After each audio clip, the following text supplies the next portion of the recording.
Hello everyone and welcome back to my channel.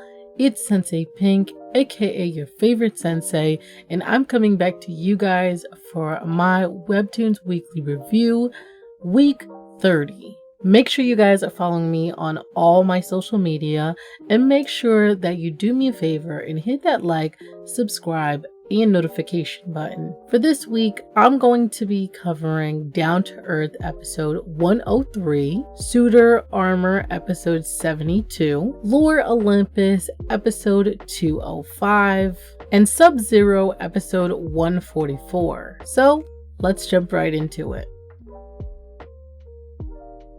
Picking up from last week, Zeta shows up to Cade's house all happy to see him and glowing, and although Cade is just trying to figure out like how she got there and basically what's up, she ends up tackling him and they sort of begin hugging and talking about how they missed each other so much. As the two of them start catching up over pizza, they both begin scooting closer to each other on the couch. While catching up, Zeta begins mentioning why she prefers Cade's house, and she lists these 3 reasons. Number 1, Susie's dog Charlie leaves poop everywhere. Number 2, the neighbors above Susie, as she said, enjoy mating and they're very loud. And lastly, being the sweetheart that she is, she mentions that because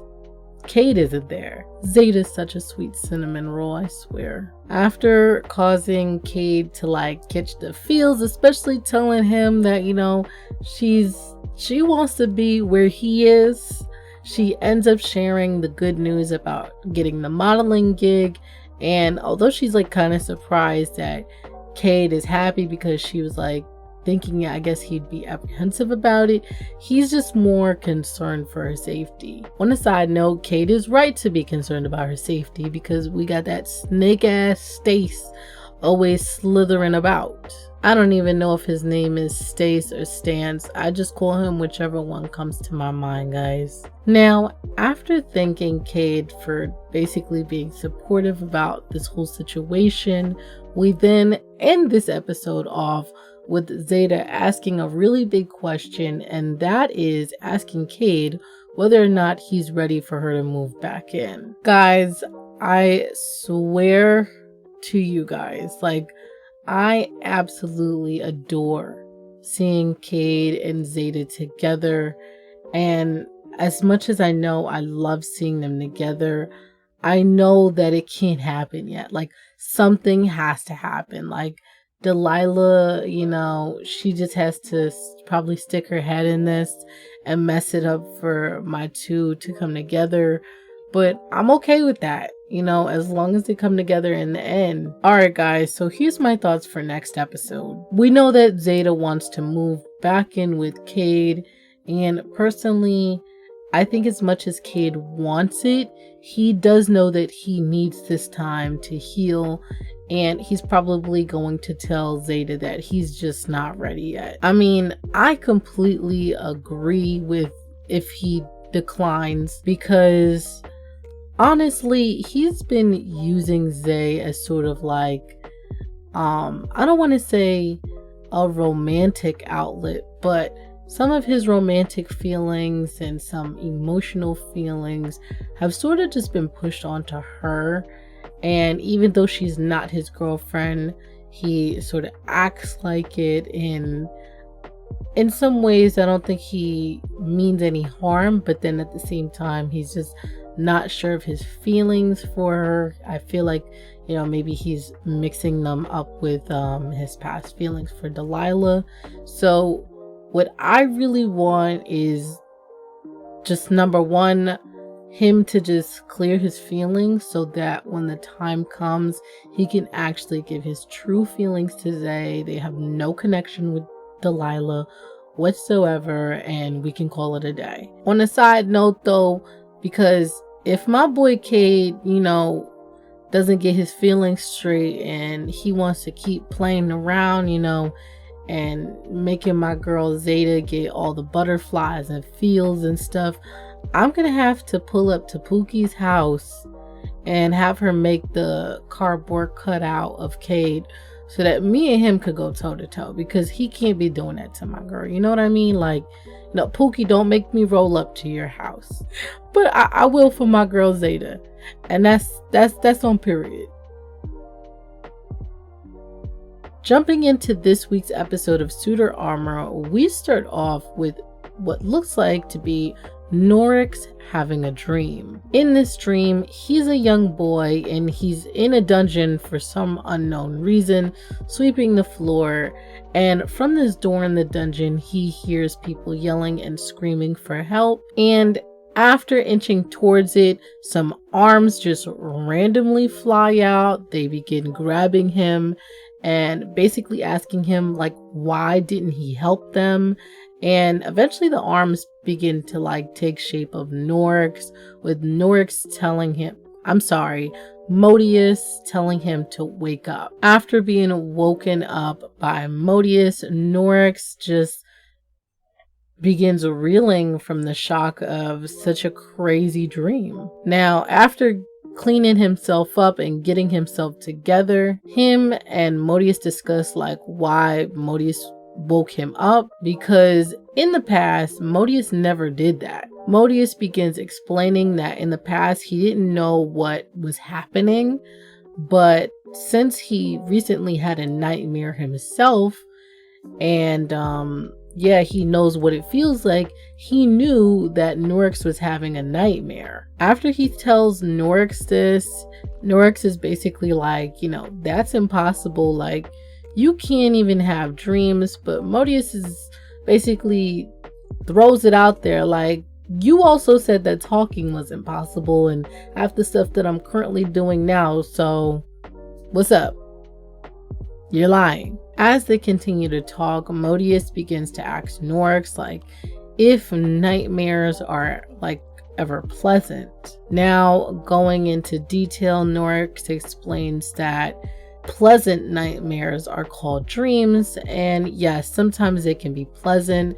As he begins explaining dreams to Modius, he begins thinking about good dreams that he's had himself. One of them looks like an old memory of him and his mom together when he was a kid.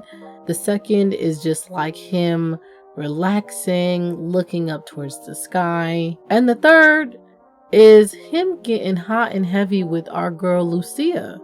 Norix, chill out, dude. Norix really, he's a real simp for Lucia. He's a real simp. Anyways, Modius thanks him and then tells him that he would like him to come with him as a guest to go visit someone. As Modius and Norix finalize their plans for him to come as a guest with him the following day, we skip over to see Lucia and Kiersey finally arrive back at the castle where Kiersey's dad is. We then end this episode off with them reuniting with Kiersey's dad, and as like Kiersey and him are hugging, Lucia just is kind of looking over them, just sort of very anxious and worried, and obviously it just seems like she's just ready to get to the point. Now, here's my thoughts. Personally, I am living for Modius gaining more awareness. I just think it's so adorable and cute, and I honestly see no harm in it, but I don't think that Norix is too happy about it. I didn't say this in the review, but he did mention that ever since he created Modius, he's been having that same bad dream. So as of right now, I'm just going to theorize that Norix used either human sacrifices or fairy sacrifices. I'm definitely leaning more towards this being fairy sacrifices because I just feel like Norix and his mom are either fairies, or maybe like his mother's a fairy and like maybe he was one but had his wings and ears removed at an early age, so didn't really know too much, or like maybe he was even placed in the palace or around the palace as like a spy for the fairies, and ended up actually like pulling one of those Aaron Kruger moves from Attack on Titan and infiltrating, hurting his fellow fairies, and now he's where he's at. And being in his current position, I mean, would you really want to, I guess you could say, give it all up for a faction or team per se that you're not too familiar with? Exactly. Like, he might as well just keep his comfortable palace life and call it a day. Alright guys, so jumping into Lore Olympus this week, we pick up from after Persephone removed Hades from his ideal dream of, having the family he loves and wanted, and now they are both outside the gates of Tartarus, and Kronos is knocking to come out. I mean, after she expelled him from Hades' body, he had nowhere to go. So now it's time for the big baddie of this series, Ex-King Kronos, to finally make his debut.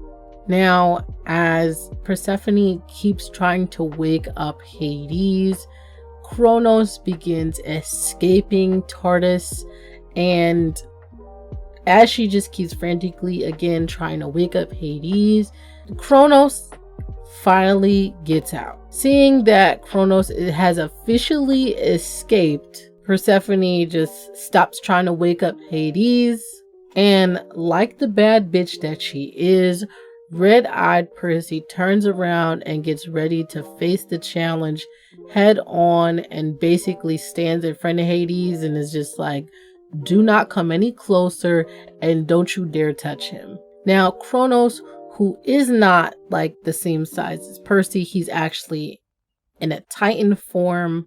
He ends up reaching for Percy or Hades. I don't really know. Either way, he reaches for them. But right before he can get to them, we see Zeus finally do something good in this series, and he jumps in the middle of them, and unfortunately he ends up getting impaled by Kronos' nail. Now, impaled like through the chest and essentially on his last leg, Zeus tells Persephone to tell his brother that he's sorry, and proceeds to shock the hell out of Kronos. Now, although Zeus's attack managed to stun him, Persephone sees this and she's, obviously it ain't work. So she throws the ring at him that he put on her finger a few chapters ago and essentially baits him into a chase so that he doesn't go after Hades. Now, on this wild goose chase, Persephone keeps trying to make her way towards the pomegranate on the tree in Tartarus, but eventually Kronos ends up getting a hold of her. Now, being the simp for Percy he does tell her that if she begs, he'll just let her go, but like the bad bitch she is, she's basically like, absolutely not, fuck you, and she almost gets eaten. But thankfully, a beam of light comes down and we see Athena come in to save the day. Now, with Athena on the attack, Ares swoops in to save Persephone from Kronos' hand, and as she begins running towards the pomegranate tree, Ares begins holding him off. We then see our girl grab the fruit, open it up, drink it, and right after she drinks it, she just begins to choke. Her eyes begin to glow a little bit, and she ends up falling off the cliff. Now, like, seeing her basically fall off the cliff, and I would have thought that she died or something, Athena is just completely distraught, and she basically tells Kronos, like, I'm gonna get you for this. And right before she can really like take it all in and just be too upset. Ares is like, wait a minute, look at what's going on. We then see like a beam of light shine down and we see Persephone growing titan-sized. Now, as she grows titan-sized, she begins donning some black queenly attire, and we end this episode off with the dread Queen Percy, Her Majesty, Persephone, Queen of the motherfucking underworld, y'all. And she is ready to fight for her realm. Alright guys, here are my thoughts. Like, oh my freaking gosh. I have been waiting for this day for so long. So freaking long for our girl to trade in that flower crown for the queen crown. Okay? She traded in the flower crown for the queen crown. Now, my thoughts for next episode is that our girl is going to be battling for her realm, and it's just going to be like the equivalent of Eren versus Reiner in Attack on Titan right now.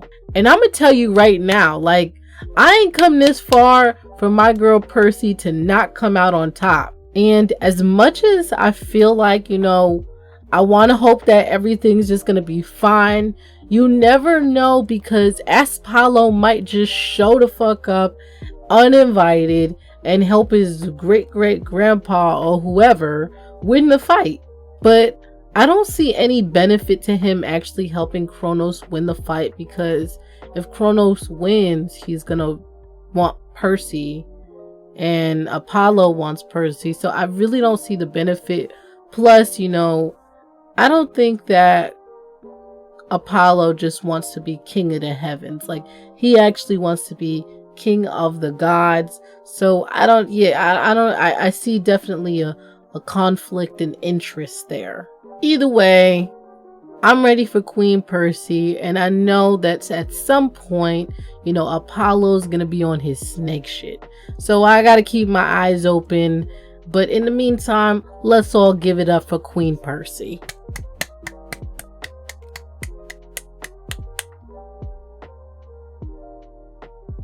Alright, jumping into this week's episode of Sub-Zero, we pick up from the ambush on the Jade Vipers. And after the Jade Vipers, I'm saying Jade Vipers, they're Vipers, but after the Vipers or the Jade Viper, whoever it is, the leader, after he cuts the rope for the bridge, everyone begins falling, and Cairo ends up shifting.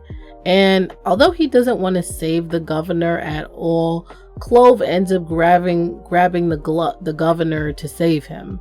Now, after Clove grabs the governor and they're like sort of flying, I don't really know, one of the Vipers actually gets a hold of Clove, and right before he's about to do something, I don't know what the blue dragon is now thinking to do, but she ain't here. She's not one of them. So right before they did something to Clove or stabbed her or whatever, you know, Clove basically destroys this man's face with some ice, because I guess the blue dragon had to, the Azure dragon, I'm sorry, she had to prove that she's just not one of them. Now, after everyone's sort of safe, she just is wondering, like, you know, how she even did that. But as they like reconvene with everyone again, you know, and they have the governor in the middle and whatnot, the governor begins trying to beg them for mercy and thanking them for help. And basically Cairo just tells him, like, you know, we didn't save you because we wanted to save you. You know, the princess saved you because she wanted to make an example of you. After Clove tells the governor that he will be replaced, I don't know how the governor found this. He must have just pulled this right out his ass, but he had the audacity to interject and basically tell her that it would be hard to find someone with as much experience and knowledge as him to lead the village. The audacity. After the governor had the nerve to say that, Clove tells him, like, I have someone in mind, and we skip over to the next day, and everyone's in the village and they have the governor in the middle. And Cairo begins mentioning that there will be change. He then informs everyone and Miss Hina of her being chosen by both Clove and him as the new village leader, especially after everything that she's done. Like, in the end, no one would go against their recommendations, and it's sort of already official that she is the leader. Now, after accepting the request, Hina gets those lackeys from a few episodes ago to start getting to work. And as Clove and Cairo are just sitting there watching on, Clove ends up almost like collapsing. Cairo grabs her and the two head back to the village so that they can relax and basically she can heal up. He then mentions that she hasn't rested a single day since they've been there. And although she's lamenting over the fact that the leader of the Jade Vipers got away, Cairo is just like, you know what, girl, don't worry about that. You've done so much and you can't help people if you need to be helped yourself. So rest up, take it easy. Don't worry about the Jade Vipers. Don't worry about this. Don't worry about that. Get better. In this whole get better spiel, he does mention that, not only does the nation need her, he needs her as well. And this kind of causes them to reconnect. We then end this episode off with both of them resting side by side and of course them regaining some of their closeness. Now, my thoughts on this episode is, number one, I am just so happy that that snake ass governor he's done. He's done. I'm not gonna lie to you guys. Like, I was really getting sick of him. Like, from him talking about, striking his wife, to being with the hoes, to all his annoyingness. He was getting a little annoying. One thing that I am upset about a little bit though is that the Phantasm, or leader of the Jade Vipers, did get away, but I already kind of knew that he was going to get away. I mean, this is a story after all, so I'm pretty sure they'll eventually end up catching up to him, but there'll be a lot more probably going on. And honestly, him getting away probably is good and bad, at least this time. Like, he got to see that Clove does have some powers, so he doesn't think she's super weak. But he also could wonder, why Clove didn't shift. In the end, I honestly don't understand the Viper's motives. If it's to kill the dragons and take them down, what's going to happen without the dragons? They're going to do the same thing, install like a monarchy or whatever it is that they'll have, and years down the line, there'll be someone else to overthrow the Vipers and this, that, and the third. So I just don't understand their goal. And I wish they had a more clear-cut goal than to just take down the dragons, especially when the dragons want peace. All right, everyone. So that's going to do it for this week. Don't forget to like, subscribe, and hit that notification button. And make sure you go follow me on all of my social media, which I'll have the links below. I hope you all enjoyed watching, and I hope to see you in the next one. And just don't forget to come see me, your favorite sensei, Sensei Pink.